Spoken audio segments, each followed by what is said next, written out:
Welcome back to the Rise Up podcast, where we explore interesting topics that expand your knowledge and inspire personal growth. In today's episode, we'll be diving into something that sparks intense reactions: spicy food. Whether you love the thrill of the heat or you avoid it like the plague, there's more to it than just your taste buds. We'll be exploring how our expectations shape the way we experience spicy foods, and whether we can change our tolerance over time. As always, for those who might need it, we've prepared a PDF transcript of today's episode, available in the description below. Let's get started. It's no secret that people have very different reactions to spicy food. For some, it's an irresistible thrill, while others, like myself, avoid anything that even hints at heat. I'll admit it, I'm the one at the table who asks the waiter repeatedly, "Are you sure this isn't spicy?" only to find myself gasping for water when the food arrives. My family lovingly calls me Baby Spice, not after the famous pop group, but because I can't handle anything remotely hot. But why do some people love spicy food while others can't stand it?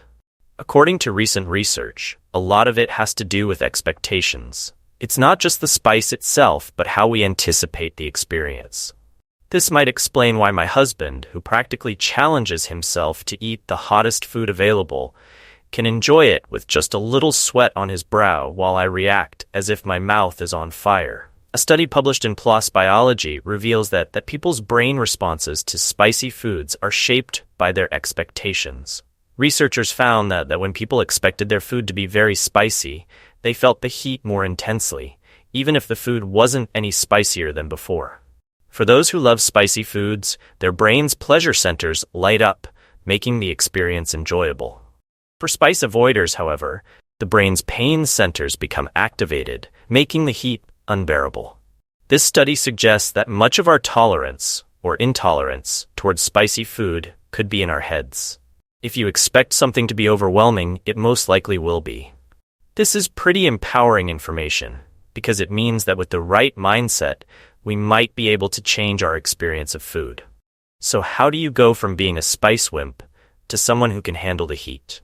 According to Dr. Susan Albers, a clinical psychologist, the first step is to change your mindset. Instead of viewing spicy food with dread, approach it with curiosity. Imagine the flavors and sensations you might experience without jumping to the conclusion that it will be unpleasant.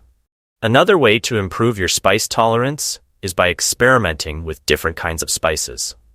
Not all spices are created equal. Paprika, for example, might look intimidating because of its bright red color, but it's actually quite mild compared to chili peppers.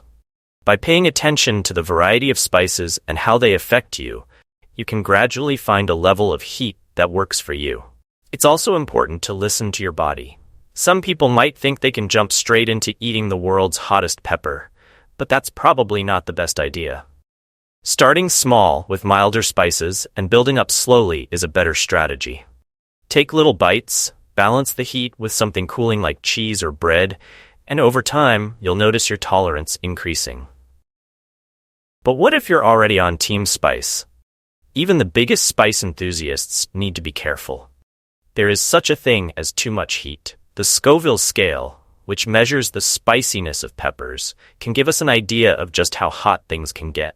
For instance, a jalapeno might hit between 3,500 and 8,000 Scoville heat units, but a Carolina Reaper tops the chart at a whopping 1.7 million units.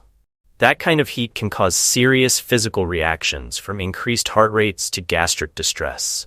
So even for the most dedicated spice lovers, it's important to know your limits. In the end, the way we experience spicy food is as unique as our fingerprints.